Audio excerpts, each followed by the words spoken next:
요즘 세상에 참으로 힘들고 어려운 시기인 것은 분명한 것 같습니다. 먹고 살기도 힘든데 계엄 선포 이후에 그것이 해제되고 그리고 탄핵의 전국 속에서도 소용돌이치는 참으로 안타까운 현실들이 우리 눈앞에 벌어지고 있습니다. 우리 크리스찬들은 그러한 것들을 방관하거나 그것을 무시하는 것이 아니라 그러한 일들을 통해서 하나님의 뜻이 무엇이 있을까? 그리고 크리스찬인 우리는 무엇을 해야 되는가를 알아야 합니다. 그것은 기도밖에 없다라는 겁니다. 세상에 많은 혼란스럽고 어려운 일들이 있지만 기도가 답이라는 것입니다. 우리의 삶의 자리에서 기도를 놓지 마시고 나라와 민족을 위해서, 특별히 대통령을 위해서, 의정자들을 위해서 기도하고 기도할 때 그 가운데 또 하나님의 뜻이 이루어질 수 있도록 기도하고 부르짖을 수 있는 행복한 우리 교회가 되시기를 다시 한번 주님 앞에 부탁을 드립니다. 성탄의 이 달에 우리는 두 번째로 예수님이 오신 목적에 대해서 말씀을 함께 살펴보고자 합니다. 우리가 지난주에는 예수님의 족보에 담긴 비밀에 대해서 함께 나눴는데요. 아브라함과의 예수님은 아브라함의 언약 안에서 다윗의 후손으로 오셨는데 그분이 바로 예수 그리스도라는 사실입니다. 그리고 특이한 것은 예수님의 족보 안에 5명의 여인이 기록되어졌는데 그 여인들은 참으로 치부가 많은 연약한 존재들이었습니다. 그런데 우리 예수님께서 그들을 다 받아주시고 또 그들의 믿음을 통해서 그들을 구원해 주시고 예수님이 이 땅에 오시는데 족보에 등장시킨 것을 볼 수가 있습니다.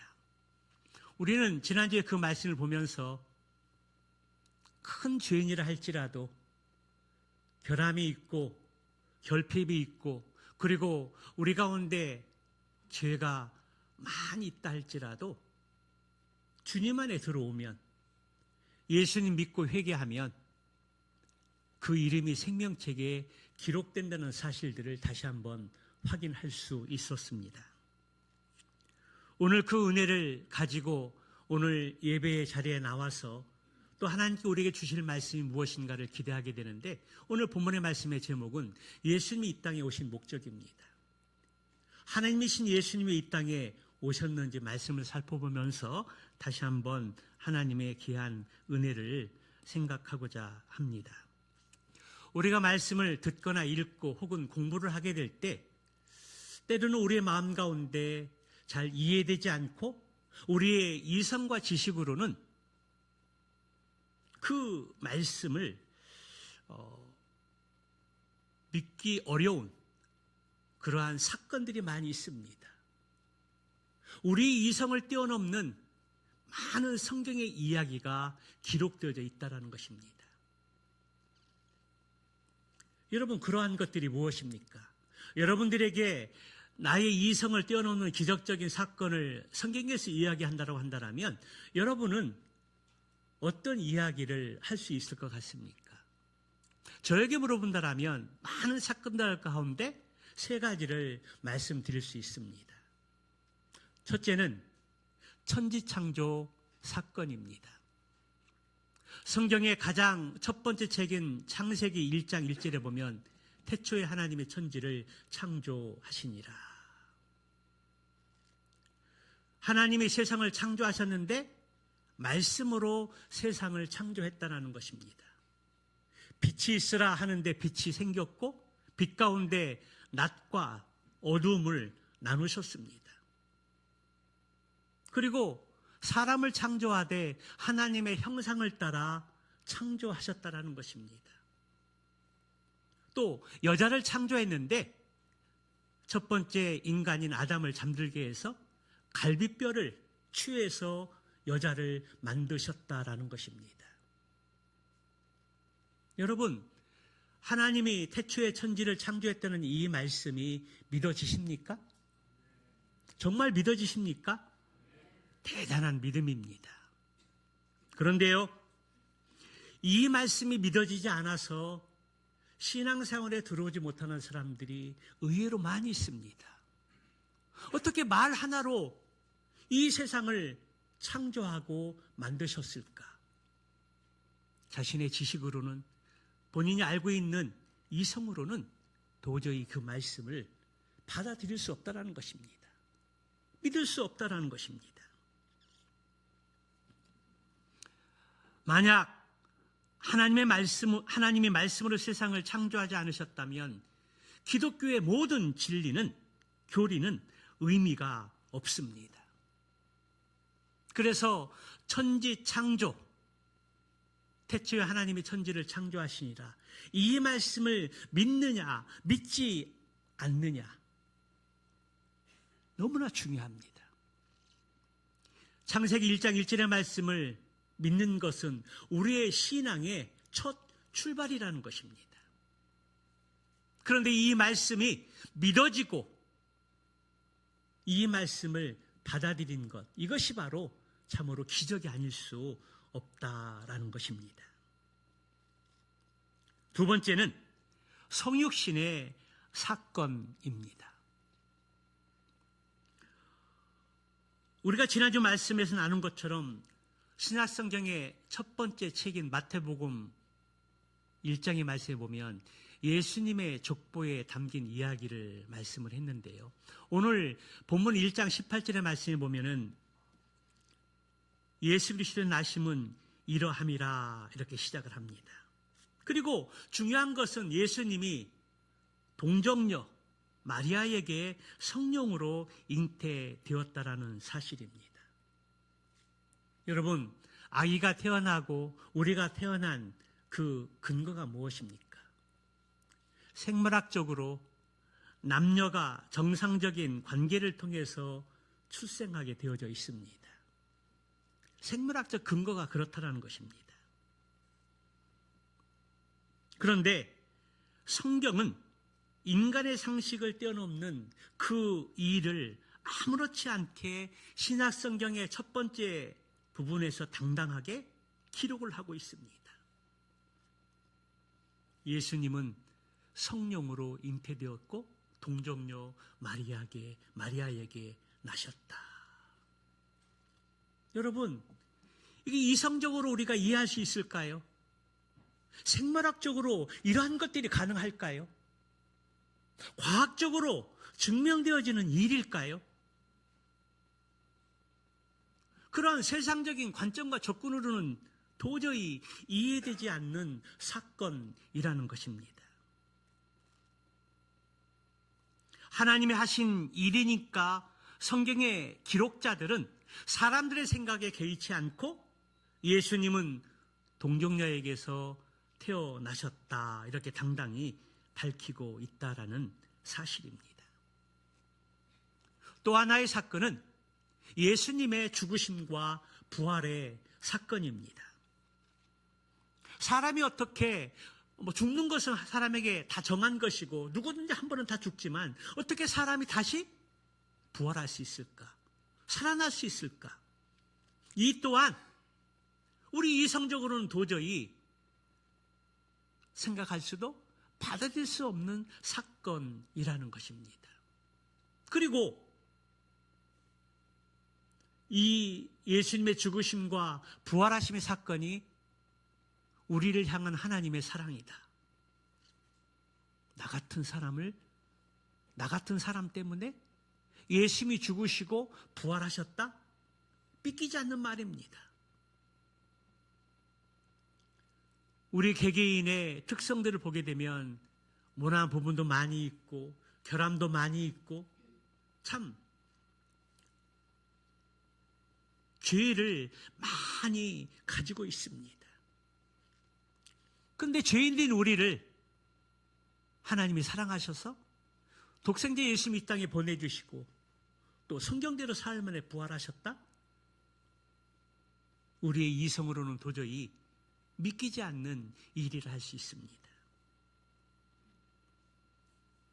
그래서 오늘 저는 성경에 나타난 많은 놀라운 사건 가운데 이성으로는 이해될 수 없는 일들 가운데 두 번째 사건인 이 성육신의 사건을 함께 잠시 생각해 보고자 합니다. 오늘 본문의 말씀의 제목이 예수님 오신 목적이 무엇인가인데요. 18절의 말씀은 이렇게 시작합니다. 예수님의 나심은 이러하니라. 예수님이 나시게 되어질 때에 어떤 일들이 있었음을 암시해주고 있는 말입니다. 여러분, 그것이 무엇일까요? 첫째는 예수님은 성령으로 잉태되어 태어났다는 것입니다. 18절의 말씀을 다시 한번 보게 되면 예수 그리스도 나심은 이러하니라. 그의 어머니 마리아가 요셉과 약혼하고 동거하기 전에 성령으로 잉태된 것이 나타났더니. 여러분, 다시 한번 여러분들에게 묻고 싶습니다.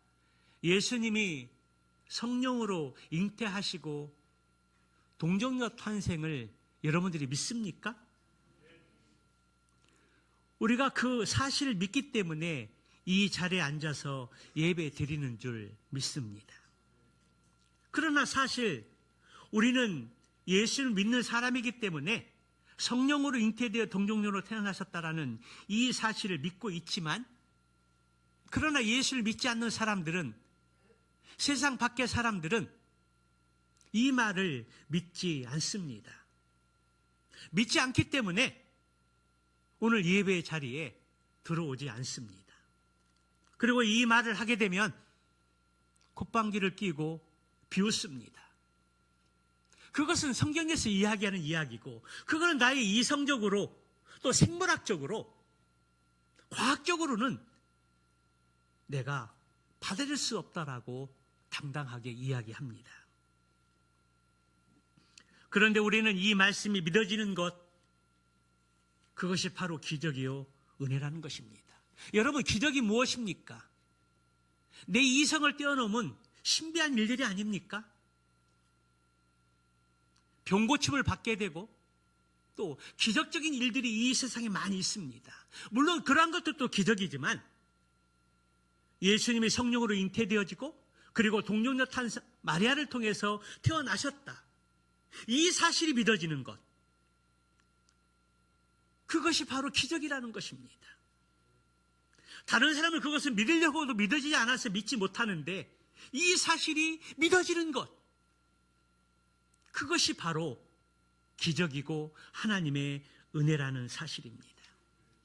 그런데 오늘 본문의 말씀에 보게 되면 마태가 전하는 이 성탄의 소식은 참으로 심각한 분위기 속에서 시작되어지고 있습니다.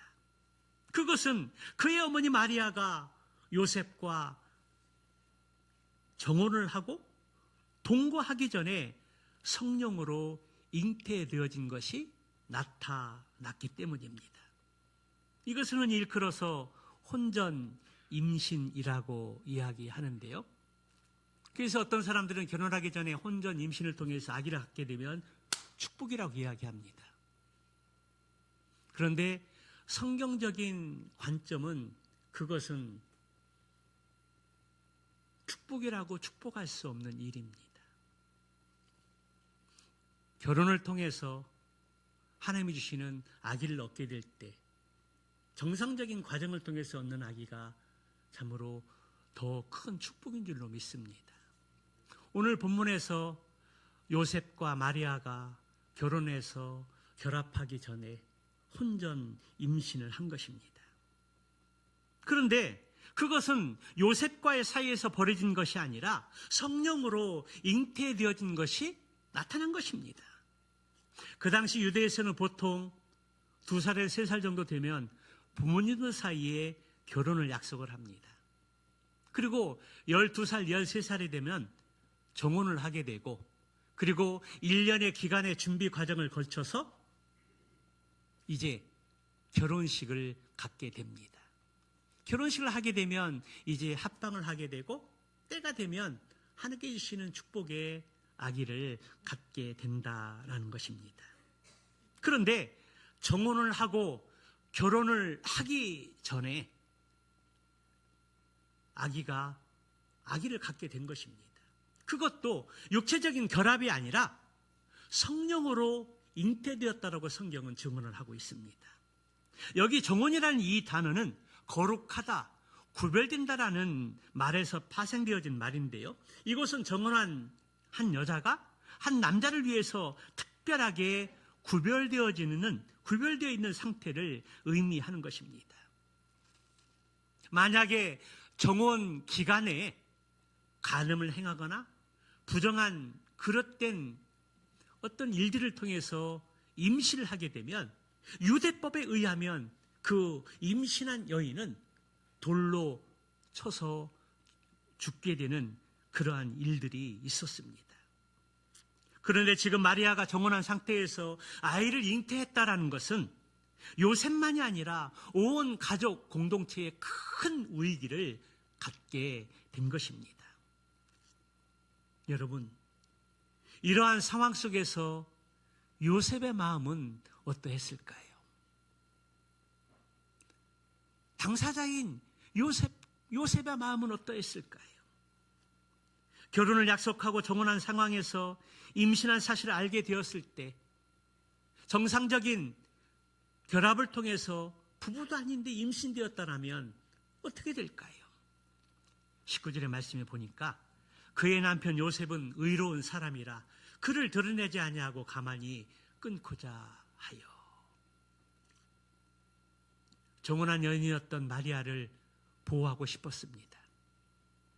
돌에 맞아 죽지 않도록 조용히 이 일들을 끊고 파혼하고자 했던 것입니다. 그런데 여기 19절의 말씀에 보면 요셉은 의로운 사람이라 그렇게 말씀하고 있습니다. 공동 번역에 보게 되면 이 의로운 사람은 법대로 사는 사람, 메시지 성경에 보면은 점잖은 사람 이렇게 번역하고 있습니다. 한마디로 말하면 굿맨입니다. 굿맨. 그런데 의롭다라는 것은 그 이상의 의미입니다. 여기 의롭다라는 의미는 바로 하나님과의 바른 관계성을 나타내는 표현입니다. 그가 하나님 앞에 거룩한 삶을 살고 그리고 경건한 생활을 통해서 주님을 닮아가는 그러한 사람이라는 것입니다. 요셉은 이 문제를 자신의 감정이나 어떤 상황을 따라서 생각하지 않았습니다. 하나님이 원하는 것이 무엇일까? 선한 길을 찾고자 했던 것입니다. 그때 생각한 것이 최선의 길은 이것을 드러내지 않고 만방에 이야기하지 않고 파혼하는 것입니다.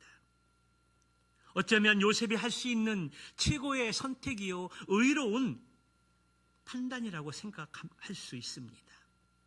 그런데 여러분, 만약에 요셉이 파혼을 선언하면 성령으로 잉태되어진 예수님은 어떻게 되는 것일까요? 마리아가 낳는 아들이 요셉과는 전혀 상관없게 되어집니다. 아브라함의 후손과 다윗의 자손이 되지 못한다는 사실입니다. 그리고 하나님의 구원 계획이 틀어질 수 있습니다. 그때 하나님께서 주의 사자, 선사를 요셉에게 보내고 그리고 하나님의 계획과 뜻을 전달합니다. 20절에 보니까 다윗의 자손 요셉아 내 아내 마리아 데려오기를 무서워하지 말라. 그에게 잉태된 자는 성령으로 된 것이라.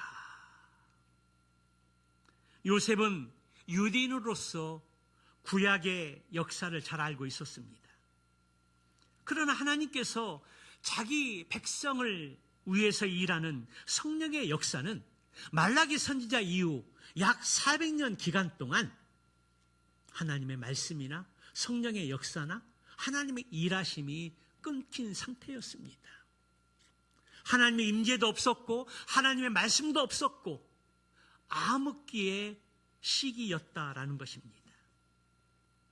그런데 이제 갑자기 성령께서 마리아에게 잉태를 시켰다라는 것입니다. 이것은 참으로 엄청난 사건입니다. 400년 동안 하나님의 임재와 역사와 일하심이 없었었는데 갑자기 400년 이후에 나타나셔서 성령님이 나타나셔서 마리아에게 성령으로 아기를 임신시켰다는 것입니다. 하나님께서 자기 백성을 위해서 뭔가 구체적으로 일하기 시작하셨다는 메시지입니다. 하나님의 뜻이 이 세상 가운데 새롭게 드러나는 새로운 역사가 시작되었다는 것입니다. 예수님께서 성령으로 잉태되었다는 것은 이런 상징적인 뜻만 있지 않습니다. 그것은 예수님이 사람의 형통을 따라 나신 분으로만 끝나지 않는다는 것입니다. 마리아는 대리모 역할만 했습니다. 죄인은 죄인을 잉태할 뿐입니다. 그러나 성령으로 잉태되신 이 예수님은 죄가 없으신 가운데 나타나셨습니다. 이 때문에 예수님은 모든 사람들의 죄를 위해서 자신을 드릴 준비가 되셨고 그 가운데 오셨던 것입니다. 그렇습니다. 예수님은 태어나실 때부터 우리를 구원할 준비된 구원주로 오신 것입니다. 그리스도로, 메시아로, 그리고 구원자로 이 세상에 오셨습니다. 예수님이 성령으로 잉태되어 태어나셨다는 것은 이성적으로 믿기 힘든 말일 수 있습니다. 이 말씀은 믿음으로만 가능합니다. 이 일은 하나님 우리를 구원하시기 위해서 하신 놀라운 일이기 때문입니다. 이성적으로, 지식적으로, 과학적으로 증명되지 않고 믿을 수 없는 세상의 이야기가 아닙니다. 이 말씀을, 성경에 기록된 말씀을 믿음으로 믿고 받아들일 때 우리에게 하나님의 은혜가 임하게 되고 이 말씀이 깨달아지고 이 말씀이 이해되어진다는 사실입니다. 오늘 성령으로 잉태되어서 동정녀 마리아에게 태어났다는 이 사실들이 여러분의 마음 가운데 믿어지고 또 믿어지는 은혜와 역사가 있기를 다시 한번 주님의 이름으로 축원합니다. 두 번째로 예수님은 자기 백성을 그들의 죄에서 구원하시기 위해 오셨다는 사실입니다. 우리 21절의 말씀을 다시 한번 읽어보도록 할까요? 21절 같이 봅니다. 시작. 아들을 낳으리니 이름을 예수라 하라. 이는 그가 자기 백성을 그들의 죄에서 구원할 자이심이라 하니라. 성령으로 잉태되어 태어나시기 전에 그 아기는 하나님으로부터 예수라는 이름이 주어졌습니다. 여기 예수라는 이름은 히브리어 여호수아 그 이름과 똑같은 표현인데요. 이 예수는 헬라식의 이름으로서 그 이름의 뜻은 하나님은 구원자이시다, 하나님은 구원이시다라는 의미를 가지고 있습니다. 그 당시 유대 사회에서는 아들을 낳게 되면 예수라는 이름을 많이 붙여 주었는데요. 그 이유가 무엇이냐면 당시 유대인들은 메시아를 갈망하는 마음이 있었습니다. 그래서 아들을 낳으면 예수라는 이름을 지어주고 메시아를 기다리는 그러한 간절함들을 표현했다라는 것입니다. 당시 유대인들이 기대하는 그 구원은 죄로부터의 구원보다는 로마의 압제로부터 자신들을 구원해주는 정치적인 메시아이었습니다. 그런데 주의 사자는 자기 백성을 그들의 죄에서 구원할 자이심이라 분명하게 선언하고 있습니다. 정치적인 메시아로 오셔서 로마의 압제에서 그들을 구원하고 그들을 해방시키는 것이 아니라 그들의 죄에서 구원하기 위해 오셨다는 것입니다. 그렇다면 자기 백성을 그들의 죄에서 구원하기 위해 오셨는데 여기 자기 백성이라는 것은 누구를 가리키는 말일까요? 여러분, 자기 백성은 누구입니까? 그것은 아브라함의 혈통을 받은 이스라엘을 말하는 것이 아니라 예수님의 통치와 다스림을 받는 백성들, 예수님을 소유하고 있는 사람들, 그들을 일컬어 성경은 자기 백성이라고 이야기합니다. 얼마 전 말씀처럼 너희는 나를 누구라 하느냐 물어봤을 때 베드로가 주는 그리스도시요 살아계신 하나님의 아들이십니다라고 신앙 고백하는 자들이 바로 하나님의 백성이라는 사실입니다. 예수님은 바로 자기 백성들을 그들의 죄에서 구원하시기 위해서 오셨습니다. 바로 주님을 영적 통치자로, 영적 주권자로 인정하는 백성들을 의미하는 것이며, 이는 유대인뿐만 아니라 이방인들을 포함한 모든 사람들을 가리킬 때 그 가운데서도 하나님을 믿는 신앙의 고백이 있는 사람들을 가리키고 있다라는 사실입니다. 예수님은 우리를 죄에서 구원하시고 하나님의 자녀가 되게 하시려고 하늘 보좌를 뒤로하시고 인간으로 낮고 낮은 자로 이 세상에 오셨다는 사실입니다. 우리를 구원하시기 위한 하나님의 계획은 만세전부터 있었지만 예수님이 이 땅에 오심으로 말미암아 그 구원의 계획은 실제적으로 열매를 맺게 되었습니다. 그 하나님의 구원 계획 가운데 예수님을 믿으면 구원받고 하나님의 자녀가 되는 놀라운 은혜를 덧입게 된다는 사실입니다. 그러므로 우리가 성탄절을 기다리면서 가장 중요한 것은 우리를 위해서 이 땅에 오신 예수 그리스도와 그분을 보내주신 하나님의 사랑을 깨닫고 감사해야 한다는 것입니다. 감사로만 끝나는 것이 아니라 그 기쁨의 소식을 아직 모르는 이웃들에게 복음의 소식을 전하는 사명이 우리에게 주어졌다라는 것입니다. 이 성탄의 달에 예수님이 오신 목적을 바르게 알고 그 말씀에 순종해서 하나님의 뜻을 이루는 축복의 통로가 되시기를 주님의 이름으로 축원합니다. 마지막으로 예수님은 임마누엘 하나님으로 오셨다라는 사실입니다.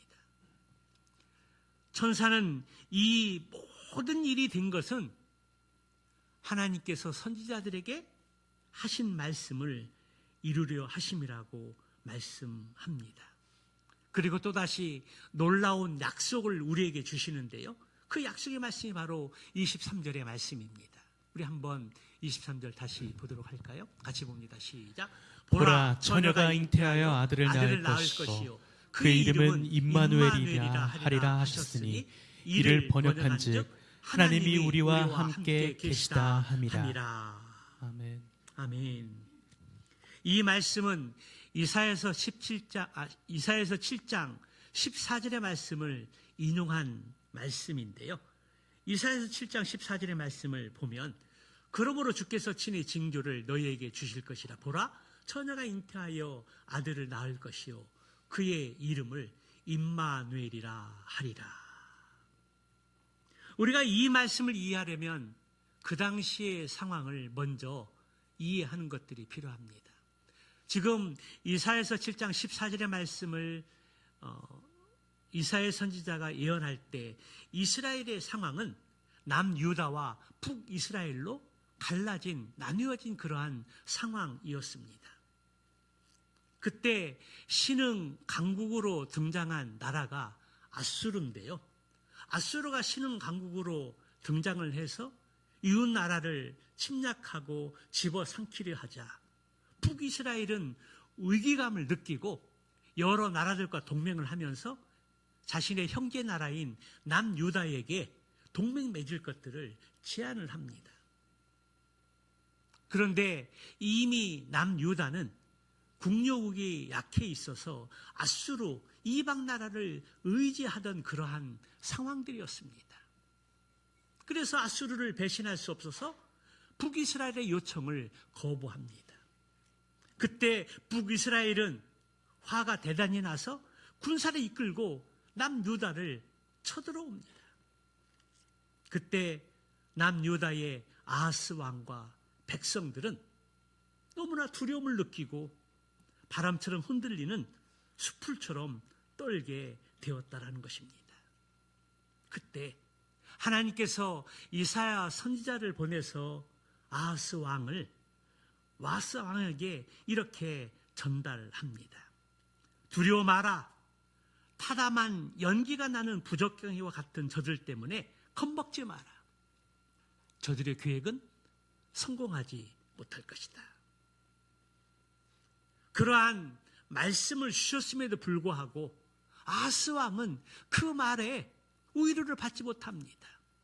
그 두려움이 떨쳐지지가 않습니다.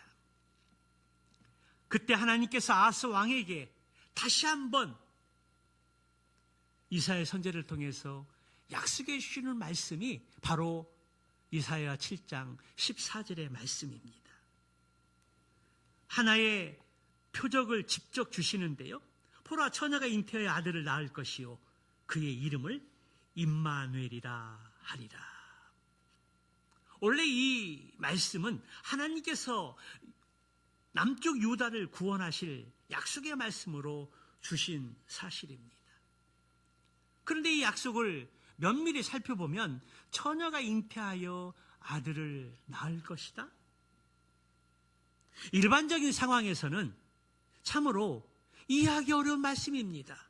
지금 북이스라엘과 동맹국들이 자신의 나라를 쳐들어와서 이제 나라가 망할 위기에 처해 있는데, 보라, 처녀가 잉태하여 아들을 낳을 것이니 영원히 너희와 하나님께서 함께할 것이다. 여러분, 이 위기 상황에 촉발해서 어떻게 이 말씀이 아하스 왕과 남유다 백성들에게 위로의 말씀이 되겠습니까? 처녀가 잉태하여 아들을 낳을 것인데 하나님이 너희와 함께할 것이다. 일반적인 상황에서는 이 말씀이 이해도 안 되고 이성적으로도 이해가 안 되는 이 말씀의 의미가 무엇일까요? 그것은 바로 우리가 생각하지 못하는, 우리가 알지 못하는 놀라운 방법으로 하나님께서 남유다를 지켜주시고 구원해 주시겠다는 것입니다.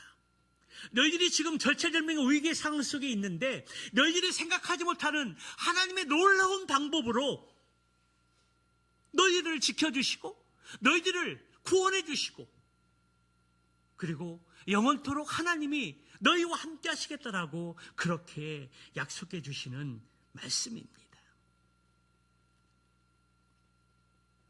전혀 예상할 수 없는 우리의 생각을 뛰어넘어서 하나님의 방법으로 그들을 구원해 주시겠다는 것입니다. 그런데 이 예언의 말씀은 단순한 구원의 메시지가 아니라 하나님이 이들을 구원하신다는 것은 메시아의 예언이요, 또 이들과 하나님이 함께 하시겠다는 임마누엘의 예언이었습니다. 이 예언의 말씀대로 예수님의 성령으로 잉태되셔서 동정녀 마리아에게 태어나셨습니다. 그리고 그렇게 오신 아기의 이름이 바로 임마누엘이라는 것입니다. 여러분, 임마누엘의 뜻이 무엇입니까? 하나님이 우리와 함께 하신다. 예수님은 우리와 함께 하시는 임마누엘 하나님이심을 믿습니다. 그렇다면 임마누엘 하나님이 함께 하시는 이 일이 무엇일까요? 다시 이사야서 말씀으로 들어가게 되면 임마누엘의 예언의 말씀 뒤에는 이사야서 7장 15절의 말씀을 보게 되는데요. 그 말씀을 보면 그가 악을 버리며 선을 택한 줄을 알 때가 되면 엉긴 젖과 꿀을 먹을 것이라. 임마누엘 예수님은 출애굽 때 이스라엘 백성들이 꿈꾸었던 젖과 꿀이 흐르는 가나안 땅, 그 가나안 땅을 들어가게 해주겠다는 말씀입니다. 유대인들에 있어서 하나님이 함께 하시는 공간은 출애굽 시기에는 성막이었습니다. 그리고 가나안 땅을 정착했을 때는 성전이 하나님이 함께 하시는 임재의 장소였습니다. 이렇게 하나님께서 그들과 함께 하시면서 베푸신 가장 큰 은혜는 그냥 함께 하는 것이 아니라 바로 그들의 죄를 없애주고 용서해 주시는 구원의 은혜입니다. 왜냐하면 걸어가신 하나님은 죄인들과 함께 하실 수 없기 때문입니다. 그래서 하나님께서 그들과 함께 하실 수 있는 그 유일한 방법은 죄를 없애고 그들을 의롭게 해 주셔야만 하는 것입니다. 그런데 하나님은 그 일을 누구를 통해서 이루어 주십니까? 바로 예수 그리스도. 예수가 이 땅에 오심으로 말미암아 누구든지 그를 믿는 자는 죄인이지만 하나님께서 의롭다라고 칭해 주시는 것입니다. 우리가 의롭다를 받기 위해서 어떤 기준에 도달하고 어떤 대가를 지불해서 이루어진 것이 아니라 단지 믿음 그 하나, 하나님을 믿는 믿음으로 말미암아 죄인에서 의롭다라고 인정을 받게 되고 하나님의 자녀가 되고 구원을 얻게 되는 줄로 믿습니다. 예수님 이 땅에 오셔서 성령의 하나님의 전이 우리 가운데 거하시게 되고 그리고 신앙의 고백을 통해서 우리의 모든 죄를 용서해 주실 뿐만 아니라 영원히 우리와 함께 하신다라고 약속해 주셨습니다. 그리고 그 임마누엘 하나님께서 오늘 이사야 7장 15절의 말씀을 통해서 악을 버리고 선을 택한 줄을 알 때가 되면 엉긴 적과 꿀을 먹을 것이라 그렇게 예언하시고 말씀해 주셨다라는 사실입니다. 여러분, 우리가 언제 이러한 엉긴 적과 꿀을 먹을 수 있을까요? 그것은 바로 우리의 모든 죄가 용서되어지고 하나님의 은혜 가운데 우리가 바로 세워질 때 이 하나님의 약속의 말씀이 이루어지는 것입니다. 과거 우리의 인생은 참으로 비참한 인생이었습니다. 우리의 죄로 말미암아 영원히 지옥에 갈 수밖에 없었던 불쌍한 인생이었다는 것입니다.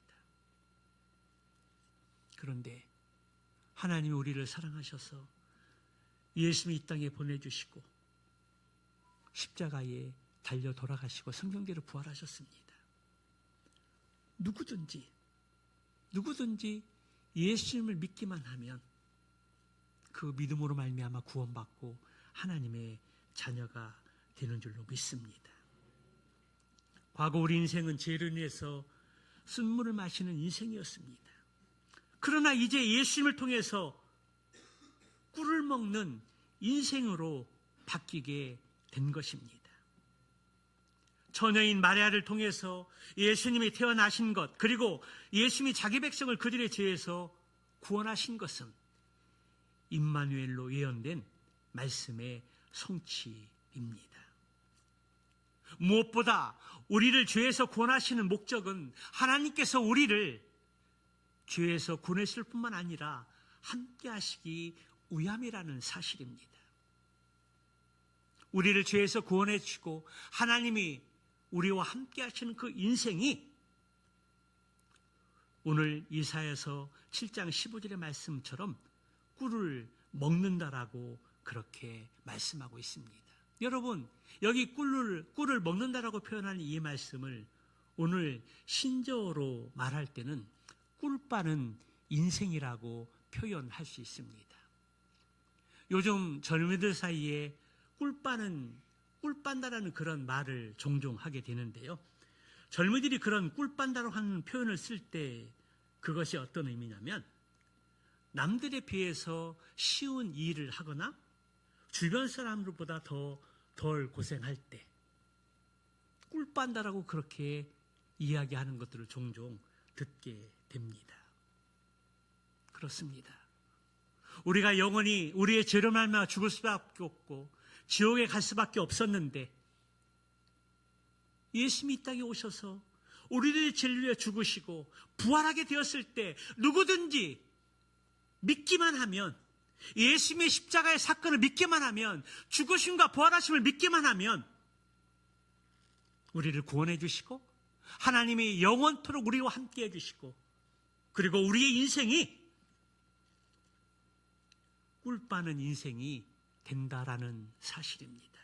우리가 구원받기 위해 평안한 인생의 삶을 살기 위해서 우리가 어떤 대가를 지불하거나 기준에 이른 것도 아닌데, 믿는 믿음 하나 그것 때문에 우리는 꿀을 먹는 인생, 꿀 빠는 인생이 되어진다라는 사실입니다.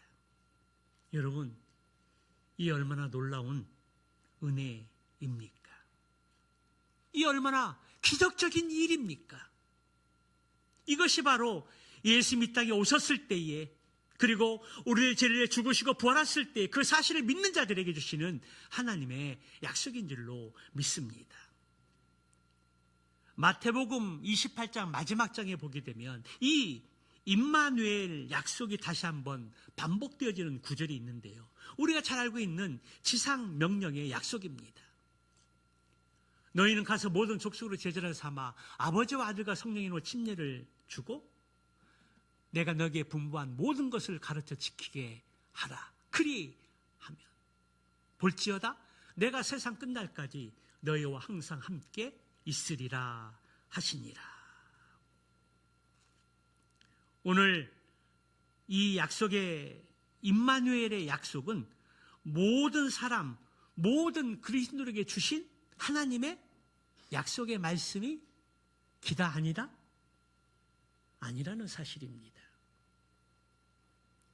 이 약속의 말씀을 선포하셨지만, 명령하셨지만, 이 약속의 말씀 가운데 하나님께서 우리와 항상 함께 하실 것이다, 이 약속을 누릴 수 있는 사람들이 있다는 것입니다. 모든 사람에게, 모든 그리스도에게 주신 것이 아니라는 겁니다. 하나님이 우리와 항상 함께 하시는 약속을 누릴 수 있는 사람은 바로 이 말씀에 순종하는 사람입니다.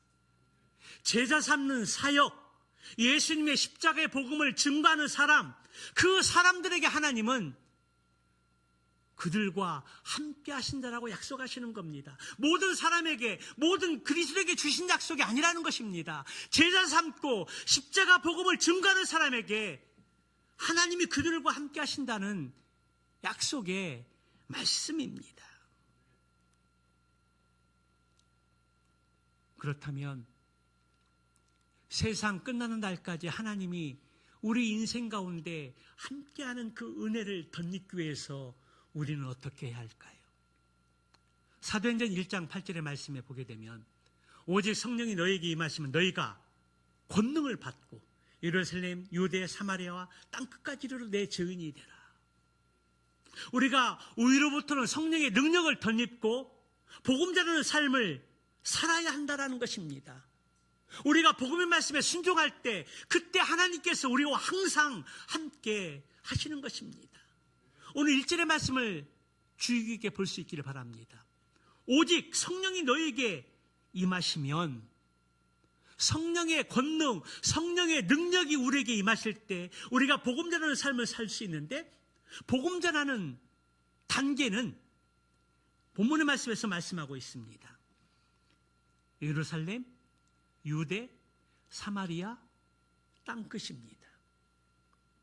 예루살렘 어디입니까? 내 생활 반경을 이야기하는 것입니다. 내 생활 반경 속에서 유다, 유대, 내 민족, 아니 내 동족 가운데 가까운 사람들, 그리고 같은 동족이지만 서로 싸우는 관계이지만 그래도 같은 동족이니까 사마리아, 그리고 세상 사람들입니다. 이 말씀을 우리 가운데 적용한다라면 우리가 성령의 권능을 받고 능력을 받고 복음을 전하는 첫 번째 대상은 가족이라는 것입니다. 예루살렘, 내 생활 반경 속에서 가장 가까운 사람, 그리고 친구, 이웃, 그리고 세상의 여러 민족입니다. 우리가 당장 여러 민족을 대상으로 복음을 전할 수 없으니까 이 말씀을 순종할 수 있는 첫 번째 대상, 단계는 바로 우리 가족이라는 것입니다. 내 생활 반경 속에서 자주 만나고 얼굴 보는 사람들이라는 것입니다. 이 말씀대로 살아가려고 하는 사람들에게, 이 지상명령에 순종하는 사람들에게 하나님은 영원토록 세상 끝날까지 함께 하시겠다고 약속해 주셨습니다. 여러분, 우리 인생 가운데 가장 축복의 은혜가 무엇일까요? 하나님이 우리에게 주신 여러 축복들이 있습니다. 여러 축복 가운데 오늘 하나를 말씀드린다면 그것은 하나님이 우리와 함께 하신 것입니다. 내가 어디를 가든지 그리고 무엇을 하든지 하나님이 나와 함께하는 인생, 그 인생이 가장 축복받은 인생 가운데 하나라는 것입니다. 그것이 가장 축복의 인생입니다. 바라기는 여러분들이 지상명령에 순종해서 복음 전하는 믿음의 삶을 통해서 하나님이 날마다 함께 하시는 인생이 되기를 주님으로 축복합니다. 어디를 가든지 무엇을 하든지 하나님이 함께 해주셔서 여러분들에게 은혜를 부어주시고 하는 그 모든 일들이 잘 되기를 주님의 이름으로 축복합니다. 오늘 말씀의 마지막 부분에 보게 되면 주님이 약속하신 예수님이 자기 백성들을 그들의 죄에서 구원할 것이다. 그리고 너희와 항상 함께할 것이다. 약속하신 그 이후에 잠에서 깨어난 요셉은 주의 사자의 분부대로 아내 마리아를 데려왔고 낳기까지 동침하지 않은 것을 보게 됩니다. 오늘 여기에서는 중요한 의미 하나를 볼 수 있는데요. 바로 요셉의 순종입니다. 요셉 한 사람의 순종이 있었기에 마리아가 예수님을 낳을 수 있었고 예수님도 다윗의 자손으로 태어날 수 있었습니다. 성경 말씀에는 여러 사건과 일들이 기록되어 있습니다. 쉽게 동의하고 믿을 수 있는 말씀들도 기록되어 있지만 이성적으로는 이해하기도 힘들고 믿기 어려운 사건들도 많이 있습니다. 그중에 오늘 예수님께서 성령으로 잉태되어 동정녀에게 태어나셨다. 이 말씀 또한 우리가 이해하고 받아들이기에는 가장 어려운 말씀 가운데 하나입니다. 그런데 이 말씀이 믿어지는 것, 이 말씀대로 내 마음 가운데 믿는 것, 그것이 기적이고 하나님의 은혜인 줄로 믿습니다. 한 주간 오늘 예수님이 오신 목적이 무엇인가? 그 말씀을 마음에 잘 새기고 또 묵상하는 가운데, 그렇다면 예수님이 우리를 죄에서 구원하고 우리와 함께하게 오셨는데 먼저 구원의 대상이 누구인가?